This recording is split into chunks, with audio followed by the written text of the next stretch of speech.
اس دنیا میں آنے کا مقصد دے دیا کہ الذی خلق الموت والحیات، کہ وہی ذات ہے جس نے موت و حیات کو پیدا کیا۔ اے بندے تجھے دنیا میں بھیجا، کس لیے بھیجا؟ لِيَبْلُوَكُمْ أَيُّكُمْ أَحْسَنُ عَمَلًا، تاکہ وہ آزمائے کہ دنیا میں زندگی گزارنے کے بعد کون میرے پاس اچھے عمل لے کر آتا ہے، کون برے عمل لے کر آتا ہے۔ سبحان اللہ۔ یہ دنیا کے اندر جو رہنے کا مختصر عرصہ ہے، کسی کی عمر 60 سال ہے، کسی کی 45 سال ہے، کسی کی 1 دن ہے، اور کوئی دنیا میں مردہ پیدا ہوتا ہے، اور کسی کی عمر 90 سال سے اوپر تجاوز کر جاتی ہے۔ تو عمر کا کوئی تعین نہیں ہے کہ کس کی عمر کتنی ہوگی۔ ہر سانس کو، ہر لمحے کو اپنی زندگی کا آخری لمحہ سمجھتے ہوئے یاد خدا اور عشق مصطفیٰ میں اپنی زندگی کو گزارنا چاہیے۔ سبحان اللہ۔ کیونکہ اللہ رب العزت نے ہمیں دنیا میں بھیجا ہے تو ایک مقصد دے کر بھیجا۔ وہ مقصد یہ ہے کہ تم دنیا میں آئے ہو تو ہمارے اندر یہ شعور ہونا چاہیے، اپنے رب کی معرفت ہونا چاہیے کہ وہ رب ہے کہ جس نے مجھے دنیا میں بھیجا، میں اس کی عبادت میں دنیا کے اندر زندگی بسر کروں گا۔ دن کے اندر 5 نمازیں ہیں، اس نے وہ بھی پڑھنی ہے۔ پھر 5 نمازوں کے درمیان میں وہ دنیا کے جو معاملات گزار رہا ہے۔ اگر وکیل ہے تو جو وکالت کرتا ہے تو وکالت بھی کرتا ہے، تو اسے اسلام نے وہ رہنما اصول دے دیے ہیں کہ اگر تو وکالت کرے گا تو ان رہنما اصولوں کے اندر رہتے ہوئے تو نے وکالت کرنی ہے، تاکہ تیری وکالت جو ہے وہ بھی کامیاب رہے۔ تو جب آخرت میں اللہ رب العزت کے حضور پیش ہو تو پھر ان اصولوں کے اندر جب تم نے اپنی وکالت کی ہوگی تو پھر تو جواب دہ بھی ہوگا اور سرخرو بھی ہو جائے گا۔ اسی طرح دنیا کے اندر جتنے بھی شعبے ہیں، ڈاکٹر ہے، انجینئر ہے، کاروبار کرنے والے ہیں، اسلام نے ان کو زبردست معاشی نظام دیا ہے،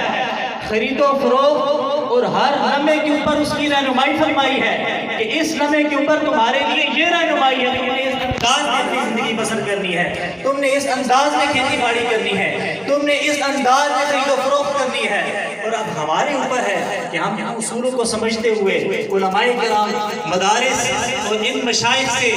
استفادہ کرتے ہوئے ہم ان اصولوں کو سمجھیں، ان معاملات کو سمجھیں کہ ان معاملات کو گزارنے کے لیے ہم کن کن اصولوں کو جو اسلام نے ہمیں دیے ہیں، ہم ان کے مطابق کس طرح سے اپنی زندگی بسر کر سکتے ہیں، کس طرح سے تجارت کر سکتے ہیں، کس طرح سے وکالت کر سکتے ہیں، کس طرح سے ہم معالج بن کر ملک و قوم کی خدمت کر سکتے ہیں۔ تو بہرحال میں یہ عرض کر رہا تھا کہ ہمیں تمام اصول بھی بتا دیے، مقصد بھی بتا دیے۔ زندگی میں انسان کی پیدائش سے لے کر اس کے مرنے دم تک اور مرنے کے بعد قبر میں جانے تک کوئی لمحہ ایسا نہیں ہے کہ جس کے بارے میں اسلام نے اسے رہنمائی نہ کر دی ہو کہ یہ لمحہ تم نے کیسے گزارنا ہے۔ اب ضرورت اس سمجھ کی ہے کہ ہم ان اصولوں کو سمجھیں اور ہم رہنمائی حاصل کریں کہ ہماری زندگی اگر ہم جوانی میں ہیں تو ہم نے جوانی کیسے بسر کرنی ہے، اگر بچے ہیں، بوڑھے ہو چکے ہیں تو بڑھاپے کے اندر زندگی کو کیسے بسر کرنا ہے، معاملات کو کس طرح سے چلانا ہے، تاکہ جب ہم دنیا میں اپنی زندگی گزارنے کے بعد قبر میں جائیں تو لِيَبْلُوَكُمْ أَيُّكُمْ أَحْسَنُ عَمَلًا، جب ہم سے سوال ہو کہ تم نے دنیا کیسی گزاری ہے، ہم نے تمہیں طریقہ بتا دیا تھا، تو پھر ہم وہاں پر جواب بھی دے سکیں، سرخرو بھی ہو سکے۔ اور ان قبر کے اندر جو سوال ہوں گے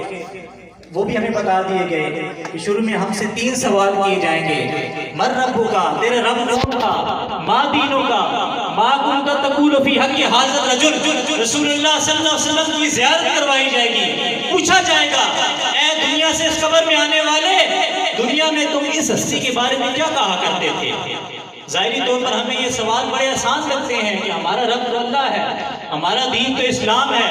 رسول اللہ خاتم النبیین ہیں، ہمارے سردار ہیں، ہمارے آقا ہیں، لیکن قبر کے اندر جب ہم جائیں گے تو یہی سوال ہمارے لیے آزمائش بن جائیں گے، کیونکہ رسول اللہ صلی اللہ علیہ وسلم کی پہچان اسی کو نصیب ہوگی جس نے دنیا کی زندگی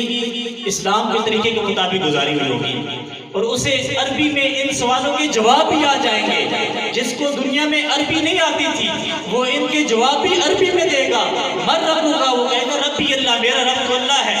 ما دینک، تیرا دین کیا ہے؟ دینی الاسلام، میرا دین اسلام ہے۔ ما کنت تقول فی حق ھذا الرجل، اس ہستی کے بارے میں دنیا میں کیا کہا کرتا تھا؟ تو وہ کہے گا یہ تو وہ آقا ہیں کہ جن کے میں ترانے پڑھتا تھا، میں کہتا تھا مصطفیٰ جامع رحمت پہ لاکھوں سلام، میں کہتا تھا صلاۃ والسلام علیک یا رسول اللہ، میں ان کے نغمے گاتا تھا، یہ تو میرے آقا اور سردار ہیں۔ لیکن اگر دنیا صحیح نہیں گزاری، مرنے سے پہلے موت کی تیاری نہیں کی، تو پھر وہ وہاں پر ان سوالوں کے جواب بھی بھول جائے گا، وہ پھر اپنے اوپر افسوس کرے گا، اسے حضور کی پہچان بھی نصیب نہیں ہوگی۔ دعا کریں اللہ رب العزت ہمیں موت سے پہلے موت کی تیاری کی توفیق عطا فرمائے، اور ہمیں قبر کے اندر ان سوالوں کے جواب دینے کے ساتھ ساتھ حضور پاک صلی اللہ علیہ وسلم کی ہمیں پہچان بھی نصیب فرمائے، اور تاکہ ہم وہاں سے بھی کامیاب ہو جائیں۔ علماء کرام اور حدیث مبارکہ میں آتا ہے، یہ میں آخری بات کر کے پھر اجازت چاہتا ہوں کہ جب انسان دنیا کے اندر جب قبر میں جائے گا، ان 3 سوالوں کے اگر وہ جواب درست دے دیتا ہے تو پھر غائب سے آواز آئے گی کہ اے فرشتوں، اس کی قبر کے اندر جنت کی کھڑکیوں کو کھول دو تاکہ جنت سے ہوائیں اس کی قبر کو معطر و منور کر دیں۔